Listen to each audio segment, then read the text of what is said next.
এই দায়িত্ব হলো আমাদের আমানত। ভোট দিয়ে আমাদের আমানত। সামনে যাকেই সাপোর্ট করবেন, এই বান্দার জন্য যে ভালো কাজটা হবে, এই ভালো কাজ আপনার আমলনামা লেখা হবে। জোরে বলুন সুবহানাল্লাহ। আর একজনের চাঁদাবাজ, দুর্নীতিবাজ, মায়ের হক নষ্ট করে, ভাইয়ের হক নষ্ট করে, এই বান্দাকে যদি তুমি সাপোর্ট করো, কাল কঠিন কিয়ামতের ময়দানে আল্লাহর কাছে তোমাকে জাহান্নামের চিহ্ন নিয়ে তোমাকে উঠানো হবে। পানের ভাইয়ের আমার, এই জন্য সাপোর্ট করার সময় ভালো জায়গায় সাপোর্ট দিবেন, ভালো জায়গায় ভোট দিবেন। কথা বলেন ঠিক কিনা? অনেক হাজি সাহেব আছে, অনেক পীর সাহেব আছে, মসজিদে আল্লাহর হুকুম মানে, কিন্তু সমাজে রাষ্ট্রে আল্লাহর হুকুম মানতে চায় না। কথা বলেন ঠিক কিনা?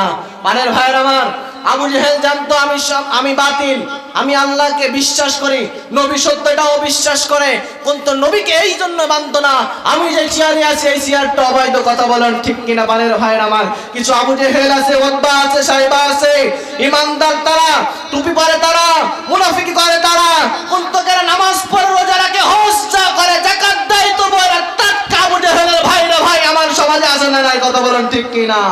পানের ভাইয়ের আমার, আবু জেহেল নাই, উতবা নাই, সাইবা নাই, তবু আবু জেহেলের পেতাব যদি আমার বাংলার জমিনে আছে। কথা বলেন ঠিক কিনা? তারা চাই আল্লাহর জমিনে কোরআন প্রতিষ্ঠিত না হোক। পানের ভাইয়ের আমার, এই জন্য বলছি, জীবন যাবে, যৌবন যাবে, সব কিছু দিয়ে আল্লাহর জমিনে দিন কায়েমের জন্য যুবকদেরকে বেশি ভূমিকা পালন করতে হবে। কথা বলেন ঠিক কিনা? পানের ভাইয়ের আমার, বলতেছিলাম, শুধু তাই নয়, ওই বান্দা, ওই বান্দি যত গুনাহ আছে না কেন, প্রত্যেকটা গুনাহ থেকে যে বান্দা বান্দিগুলা আল্লাহর কালাম করার শোনার জন্য হেঁটে হেঁটে আসবে, আল্লাহ রাব্বুল আলামিন ওই বান্দা বান্দির থেকে প্রত্যেকটা কদমের বিনিময়ে 10টি করে গুনাহ আল্লাহ তাআলা মাফ করে দিবেন। জোরে বলুন সুবহানাল্লাহ। এত নিয়ামত, এত ফজিলত, এত বরকত আমার আল্লাহ তাআলা আর কোথাও দেয় নাই রে মুসলমান ইমানদার, আল্লাহর গোলাম।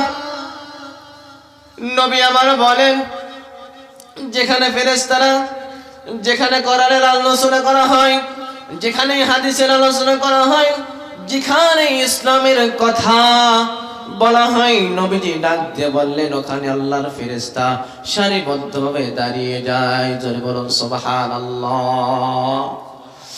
নবীকে প্রশ্ন করলেন সাহাবায়ে কেরামরা, শুনে নাও, যেখানে কোরআনের আলোচনা করা হয়, যেখানে হাদিসের আলোচনা করা হয়, আল্লাহ রাব্বুল আলামিনের ফেরেশতারা সারিবদ্ধভাবে দাঁড়িয়ে যায়। নবীকে প্রশ্ন করলেন, ইয়া রাসূলুল্লাহ, ইয়া হাবিবাল্লাহ, নবী গো, ফেরেশতারা কিভাবে দাঁড়িয়ে যায়? নবীজি ডাক দিয়ে বলেন, সাহাবায়ে কেরামরা শুনে নাও, জেনে নাও, আমার ফেরেশতারা এমনি ভাবে দাঁড়িয়ে যায়, আল্লাহর ফেরেশতারা এমনি ভাবে দাঁড়িয়ে যায়। ও সাহাবায়ে কেরামরা শুনে নাও, যেমনি ভাবে একজন ফেরেশতা কাঁধে ওঠে, আর একজনের ফেরেশতার কাঁধে চড়ে দাঁড়িয়ে যায়, আর একজন ফেরেশতা আর একজনের কাঁধে উঠে দাঁড়িয়ে যায়, এইভাবে করতে করতে আল্লাহ রাব্বুল আলামিনের বাড়ি আরশে আজিম থেকে বান্দা বান্দির জন্য রহমত নাজিল করতে থাকে। জোরে বলুন সুবহানাল্লাহ। আল্লাহ রাব্বুল আলামিন বললেন, ওয়া ইযা কুরিয়াল কুরআনু ফাসতাবিউ লাহু ওয়া আনসিতু লাআল্লাকুম তুরহামুন। জোরে বলুন আল্লাহু আকবার। আল্লাহ রাব্বুল আলামিন বললেন, ওয়া ইযা কুরিয়াল কুরআন, যেখানে কোরআনের থেকে আলোচনা করা হবে, যেখানে কোরআনের দার্স হবে, ইসলামের কথা হবে, ওয়াইজা কুরিয়াল কোরআন, তোমার কাজ হবে দুইটা। কয়টা? তোমার কাজ হবে দুইটা। এক নাম্বার, তোমার মনোযোগ দিয়ে চুপ থাকতে হবে। 2 নাম্বার কাজ হলো, তোমার যে আলোচনা করা হবে, 2 নাম্বার যে কাজ হবে, তোমার 2 নাম্বার কাজ হলো তোমাকে মনোযোগ দিয়া কান দিয়ে শুনতে হবে। কান দিয়ে যদি শোনো তাহলে কি হবে? লাআল্লাকুম তুরহামুন। জোরে বল আল্লাহু আকবার। আল্লাহ রাব্বুল আলামিন আরশে আজিম থেকে রহমতের বাড়ি বান্দা বান্দির জন্য নাজিল করবেন। জোরে বলুন সুবহানাল্লাহ। আল্লাহ রাব্বুল আলামিন আরো বললেন, কুল হাল ইয়াস্তাবিল্লাযীনা ইয়া'লামুনা ওয়াল্লাযীনা লা ইয়া'লামুন। জোরে বলুন আল্লাহু আকবার। আল্লাহ রাব্বুল আলামিন বললেন, এই নবী গো তাদেরকে তুমি জানিয়ে দাও যে বান্দাগুলো জানে আর যারা জানে না, এই বান্দাগুলো কোনোদিন সমান হতে পারে না। লা ইয়াস্তাবি আসহাবুন নারি ওয়াসহাবুল জান্নাহ, যারা জান্নাতে যাবে আর যারা জাহান্নামে যাবে এই বান্দাগুলো সমান হতে পারে না। যারা শিক্ষিত আর যারা মূর্খ তারা কোনোদিন সমান হতে পারে না। ওয়ালাদ যুলুমাতু ওয়ালান নূর ওয়ালাদ দিল্লু ওয়ালাল হারুর, নূর এবং আলো কোনোদিন সমান হতে পারে না, দিন আর রাত কোনোদিন সমান হতে পারে না। কথা বলুন ঠিক কিনা? যেমনি যারা মাহফিলের ময়দানে আছে এবং যারা দোকানপাটে আড্ডা করবে, এই মানুষগুলো যারা কোরআন শুনবে আর যারা কোরআন শুনবে না দোকানপাটে আড্ডা দিবে, এই বান্দাগুলো কখনো সমান হতে পারে না। এটা হলো জান্নাতের বাগান। আল্লাহ রাব্বুল আলামিন বললেন, ইন্নামাল মুমিনুনা আল্লাযীনা ইযা যুকিরাল্লাহ ওয়াজিলাত কুলুবুহুম ওয়া ইযা তুলিয়াত আলাইহিম আয়াতুহু যাদাতুহুম ঈমানাও ওয়া আলা রাব্বিহিম ইয়াতাওয়াক্কালুন। জোরে বলুন আল্লাহু আকবার। ঈমানদার তো তারা, ইন্নামাল মুমিনুনা আল্লাযীনা ইযা যুকিরাল্লাহ, ঈমানদার তো তারা যখন আল্লাহ রাব্বুল আলামিন নামটা ঘোষণা করবেন, কোরআন যখন তেলাওয়াত করবেন ঈমানদারের তখনই মজা পাবে, ঈমানটা বৃদ্ধি পাবে। যখন কোরআন শুনবে তে বুঝতে পারবে, তার মনের মধ্যে আনন্দ লাগে। কথা বলুন ঠিক কিনা? এই যদি আনন্দ লাগে কোরআন শোনার পর, তাহলে আল্লাহ রাব্বুল আলামিন তোমার ঈমানটা বৃদ্ধি করে দেবেন। জোরে বলুন সুবহানাল্লাহ। ঈমান আনতে হয় আল্লাহ তাআলার প্রতি, আল্লাহর প্রতি ঈমান আনতে হবে। আল্লাহ রাব্বুল আলামিন অন্য আয়াতের ভিতরে বরং বারবার উল্লেখ করেন, ইয়া আইয়ুহাল্লাযীনা আমানুত্তাকুল্লাহ। জোরে বলুন আল্লাহু আকবার। হে ঈমানদারগণ, ইয়া আইয়ুহাল্লাযীনা আমানুত্তাকুল্লাহ, এখানে আল্লাহ রাব্বুল আলামিন অন্য কোন মানুষদেরকে ডাক দেন নাই। যারা আমার ঈমানদার বান্দা বান্দি আছে রব্বুল আলামিন তাদেরকে ডাক দেন, হে ঈমানদারগণ তোমরা আল্লাহকে ভয় করো, আল্লাহকে তোমরা ভয় করে চলো। এরপর আল্লাহ রাব্বুল আলামিন অন্য আয়াতের ভিতরে বলেন, ইন্নাল্লাযীনা আমানু ওয়া আমিলুস সালিহাতি কানাত লাহুম জান্নাতুল ফিরদাউসি নুজুলা। আল্লাহু আকবার। ইন্নাল্লাযীনা নিশ্চয় আল্লাযীনা যারা আওয়ামিলুস সালিহাত, নিশ্চয় যারা ঈমান আনবে এবং ভালো ভালো কাজ করবে। রব্বুল আলামিন ঘোষণা করলেন ঈমানদার বান্দা বান্দীদের জন্য, তারা এক আল্লাহর প্রতি বিশ্বাস আনবে, রাসূলকে আদর্শ হিসেবে মানবে। রব্বুল আলামিন বলেন, কানাত লাহুম জান্নাতুল ফিরদাউসি নুজুলা। জোরে বলুন আল্লাহু আকবার। এমন জান্নাত রব্বুল আলামিন তৈরি করে দেবেন যে ঈমান আনার কারণে আল্লাহ রব্বুল আলামিন তোমার সর্বশ্রেষ্ঠ জান্নাত আল্লাহ তাআলা তোমাকে দিয়ে দিবেন। জোরে বলুন সুবহানাল্লাহ। পানের ভাইয়ের আমার, তোমাকে আল্লাহর প্রতি ঈমান আনতে হবে, এক আল্লাহকে তোমাকে বিশ্বাস করতে হবে। ঈমান আনবেন কিভাবে দেখেন, আল্লাহর নবীজি একটা যুদ্ধের ময়দানে সাহাবায়ে কেরামদেরকে নিয়ে যাচ্ছিলেন।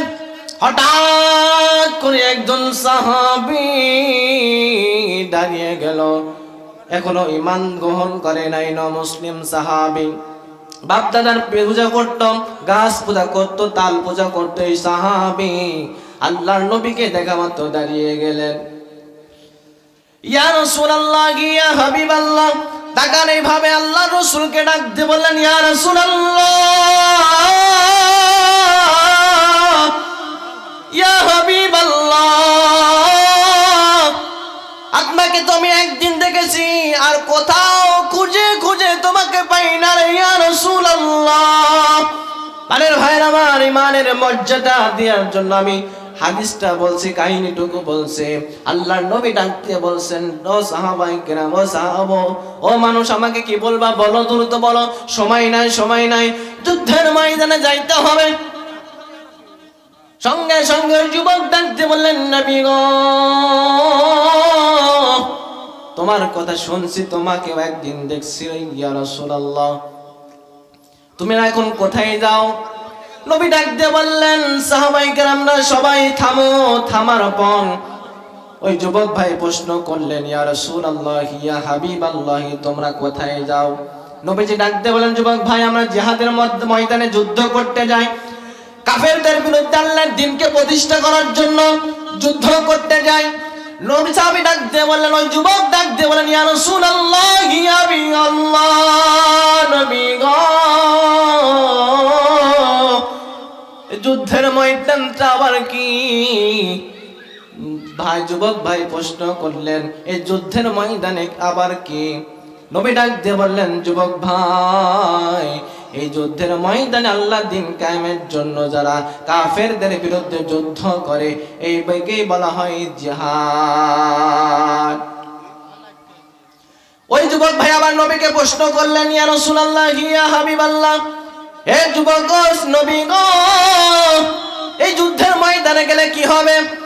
এই যুদ্ধের ময়দানে গেলে কি হবে আমার?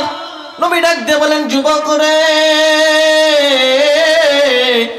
এই যুদ্ধের ময়দানে গেলে, যে যুদ্ধের ময়দানে বেঁচে থাকলে গাজী হিসেবে বেঁচে থাকবে, আর যদি মারা যায় আল্লাহ রাব্বুল আলামিন শহীদ মৃত্যু দান করবেন। জোরে বলুন সুবহানাল্লাহ।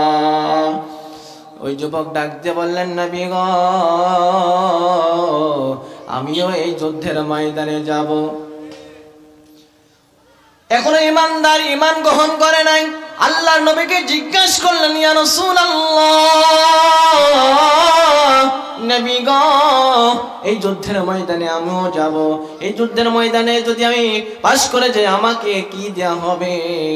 আল্লাহর নবীজি বলেন, এই যুদ্ধের ময়দানে যদি তুমি পাশ করো, যদি তুমি শাহাদাতের পেয়ালা পান করো, আল্লাহ রাব্বুল আলামিন তোমাকে জান্নাত দিবেন। জোরে বলুন সুবহানাল্লাহ।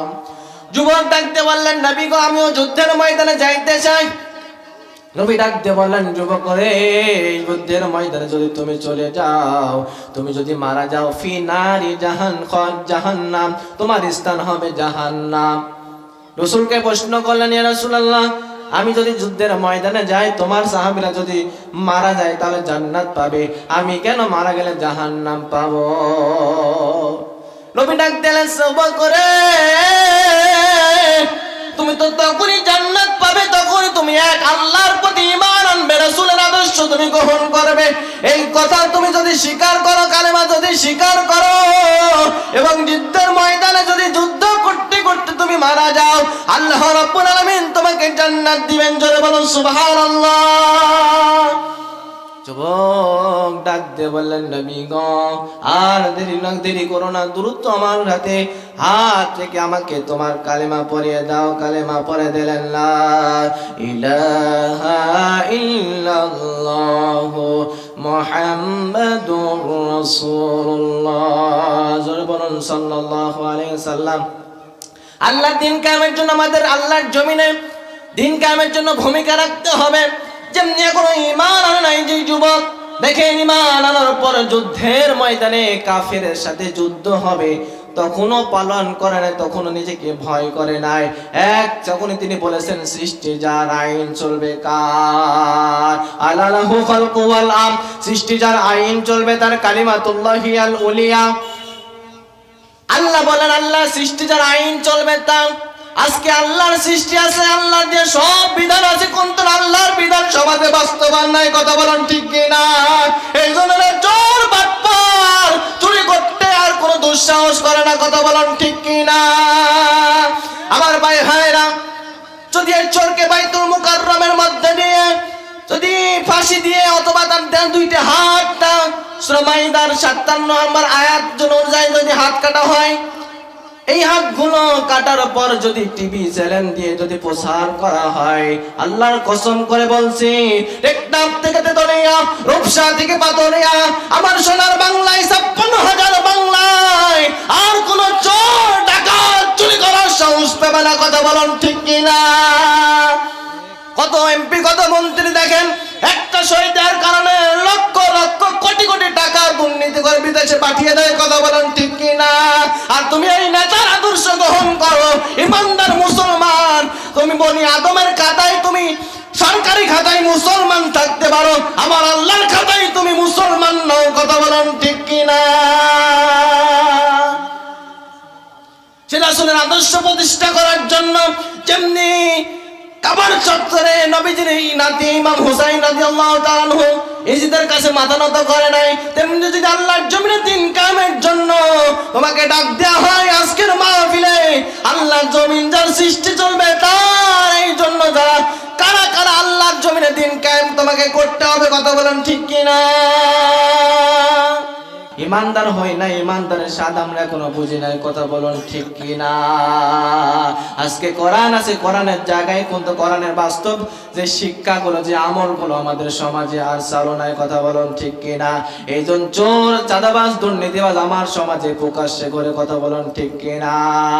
এই জন্য যারা চুরি করবে, ডাকাতি করবে, সুদ খাবে, ঘুষ খাবে, দুর্নীতি করবে, এই জন্য এই বান্দাগুলা তারা কখনো যাবে না এই জমিনে। আল্লাহর জমিনে কোরআন দিয়ে বিচার ফাইসালা চালু হোক। এই জন্য কিছু ইমানদার বান্দা আছে যারা চুরি করে, ডাকাতি করে, মা বোনদের ইজ্জত লুণ্ঠন করে, এই বান্দাগুলো চাই না। কথা বলেন ঠিক কিনা? আরে ভাইরা আমার, আল্লাহ পাক বলেছেন ওয়ালা তুতি মান আগফালনা কলবাহু আন যিকরিনা ওয়াত্তাবাআত হাওয়া, ওদেরকে মানবি না যারা আমার বিধান বাদ দিয়ে মানুষের তৈরি করা মন্ত্র দিয়ে চলে। কথা বলেন ঠিক কিনা? আল্লাহর প্রধান দিনকে প্রতিষ্ঠা করার জন্য যারা কাজ করে না এবং কাজ করতে বাধা দেয়, এদেরকে মানবি না। ওয়ালা তুতি মান আগফালনা কলবাহু আন যিকরিনা ওয়াত্তাবাআ হাওয়া, ওদেরকে তোরা মানিস না, মানবি না। যারা আল্লাহর জমিনে দিন কায়েমের জন্য কাজ করতে চায় না, শুধু তাই নয়, যারা বাধা দেয়, এই বান্দাগুলা তুমি মানবা না। ওয়ালা তুতি মান আগফালনা ইনস্তাহাবাল কুফর আলাল ঈমান, যারা কুফরের দিকে ডাকে, যারা আল্লাহর ঈমান আল্লাহর বিরুদ্ধের দিকে ডাকে, ওদেরকে তোমরা মানো না। কথা বলেন ঠিক কিনা? আজকে তো আমরা এই সব নেতাদেরকে বেশি মানি। আল্লাহ পাক বলেন ইন্না আতানা সাদাতানা ওয়া কুবরানা ফাআদাল্লুনা সাবিলা। জোরে বলুন আল্লাহু আকবার। আল্লাহ পাক বলেন ইন্না, নিশ্চয়, আতানা, ও আল্লাহ আমি তোমাদেরকে মানি নাই, বড় বড় নেতাদেরকে মেনেছি, বড় টাকাওয়ালা সম্পদশালীদেরকে মেনেছি। এই বান্দাগুলা আল্লাহ তোমার দিন কায়েমের জন্য কাজ করে নাই। এই বান্দাগুলা খারাপের দিকে ডেকেছে, দুর্নীতির দিকে ডেকেছে, চাঁদাবাজির দিকে ডেকেছে। আল্লাহ তোমার কাছে দোয়া করি, আল্লাহ রব্বুল আলামিন আমাকে যদি শাস্তি দিতে হয়, তুমি ওই বান্দাদেরকে দ্বিগুণ শাস্তি দিয়ে দাও। রব্বানা আতিহিম দিফাইনি মিনাল আযাবি ওয়ালআনহুম লাআনান কাবীরা। ওই বান্দাকে তুমি দ্বিগুণ শাস্তি দিয়ে দাও, কারণ সে প্রথমে গোমরাহ হয়েছে এবং দ্বিতীয়ত আমাকে গোমরাহ করে ফেলেছে। কথা বলেন ঠিক কিনা? এরপরে নেতা কর্মী ডাকতে বললেন বাহালাং তুমুনুনা মিন আযাবিল্লাহি মিন শাই। ও নেতা, দুনিয়াতে তোমার অনেক পাওয়ার ছিল, অনেক ক্ষমতা ছিল নেতা। ফাহালাং তুমুনুনা মিন আযাবিল্লাহি মিন শাই, আমাকে বাঁচাইতে পারবা কি জাহান্নামের মধ্যে থেকে? এই জাহান্নামের আগুন থেকে তুমি বাঁচাইতে পারবা? দুনিয়ায় যদি একটা অর্ডার করতাম, একটা অর্ডারের সাথে সাথে হাজার হাজার অর্ডার আমরা পালন করতাম। যদি তুমি বলতে একটা লাঠি দিয়াই, লাঠির সাথে আর অন্য কিছু থাকতো, নেতা দুনিয়ায় তোমার অনেক পাওয়ার ছিল, ফাহাল আনতুম মুগনুনা মিন আযাবিল্লাহি মিন শাই, নেতা ডাকতে বলেন ক্বালু লাউ হাদানাল্লাহু লাহাদাইনাকুম সাওয়াউন আলাইনা আযাযি'না আম সাবারনা মা লানা মিন মাহিস। নেতা ডাকতে বলেন কর্মী, আমি তোকে দুনিয়ার জন্য ডেকেছিলাম, দুনিয়া পাইছো, আজকে আর তোর আখিরাতে আর কিছুই যাওয়া নাই, তুইও যেই গতি তোরও যেই গতি আমারও সেই গতি। পানের ভাইয়ের আমার, এই জন্য আল্লাহ তাআলা বলেছেন ইয়াউমা নাদউ কুল্লা উনাসিম বিইমামিহিম, তোমার নামাজ রোজা হজ যাকাত সব ভালো আছে, কিন্তু তুমি একজন যে নেতাকে তুমি সাপোর্ট দিবা, যে নেতাকে তুমি ভোট দিবা, এই কারণে তোমাকে জাহান্নামে যাইতে হবে। কথা বলুন ঠিক কিনা? পানের ভাইয়ের আমার, এই জন্য আসুন, এই দায়িত্ব হলো আমাদের আমানত, ভোট দিয়ে আমাদের আমানত। সামনে যাকেই সাপোর্ট করবেন, এই বান্দার জন্য যে ভালো কাজটা হবে, এই ভালো কাজ আপনার আমল নামা লেখা হবে। জোরে বলুন সুবহানাল্লাহ। আর একজনের চাঁদাবাজ, দুর্নীতিবাজ, মায়ের হক নষ্ট করে, ভাইয়ের হক নষ্ট করে, এই বান্দাকে যদি তুমি সাপোর্ট করো, কাল কঠিন কিয়ামতের ময়দানে আল্লাহর কাছে তোমাকে আল্লাহর কাছে তোমাকে জাহান্নামের চিহ্ন নিয়ে তোমাকে উঠানো হবে। পানের ভাইয়ের আমার, এই জন্য সাপোর্ট করার সময় ভালো জায়গায় সাপোর্ট দিবেন, ভালো জায়গায় ভোট দিবেন। কথা বলেন ঠিক কিনা? অনেক হাজী সাহেব আছে, অনেক পীর সাহেব আছে, মসজিদে আল্লাহর হুকুম মানে, কিন্তু সমাজে রাষ্ট্রে আল্লাহর হুকুম মানতে চায় না। কথা বলেন ঠিক কিনা? পানের ভাইয়ের আমার, আবু জেহেল জানতো আমি বাতিল, আমি আল্লাহকে বিশ্বাস করি, নবী সত্য এটাও বিশ্বাস করে, কিন্তু নবীকে এই জন্য মানত না, আমি যে চেয়ারে আছি এই চেয়ারটা অবৈধ। কথা বলেন ঠিক কিনা? পানের ভাইয়ের আমার, কিছু আবু জেহেল আছে, ওতবা আছে, সাইবা আছে, ইমানদার তারা, টুপি পরে তারা, মুনাফিকি করে তারা, কিন্তু যারা নামাজ পড়ে, রোজা রাখে, হজ করে, যাকাত দেয়, তবু এরা টাটকা আবু জেহেলের ভাইরা ভাই আমার সমাজে আছে না নাই? কথা বলেন ঠিক কিনা? পানের ভাইয়ের আমার, আবু জেহেল নাই, উতবা নাই, সাইবা নাই, তবু আবু জেহেলের পেতাব যদি আমার বাংলার জমিনে আছে। কথা বলেন ঠিক কিনা? তারা চাই আল্লাহর জমিনে কোরআন প্রতিষ্ঠিত না হোক। পানের ভাইয়ের আমার, এই জন্য বলছি, জীবন যাবে, যৌবন যাবে, সব কিছু দিয়ে আল্লাহর জমিনে দিন কায়েমের জন্য যুবকদেরকে বেশি ভূমিকা পালন করতে হবে। কথা বলেন ঠিক কিনা? পানের ভাইয়ের আমার, বলতেছিলাম, ঈমান গ্রহণ করার পর নবীজি তো ওই সাহাবীকে যুদ্ধের ময়দানে নিয়ে যাওয়া হয়। যুবক কাফেরদের বিরুদ্ধে যুদ্ধ করা শুরু করে দিয়েছে, হাজার কয়েকটা যুবককে জাহান্নামে পাঠিয়ে দিয়েছে। হঠাৎ করে যখন যুদ্ধ শেষ হয়ে গেছে, নবীজি এবার ওই সাহাবীদেরকে লাশ খোঁজা হয়। খুঁজতে খুঁজতে এক পর্যায়ে তাকায় দেখলেন আমুক সাহাবীর লাশ, যে সাহাবী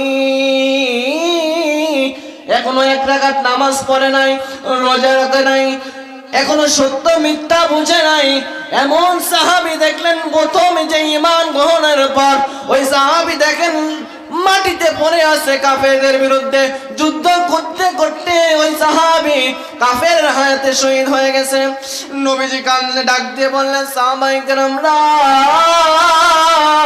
নবীর দুই চোখ দিয়ে ঝরঝর করে পানি পড়ছে।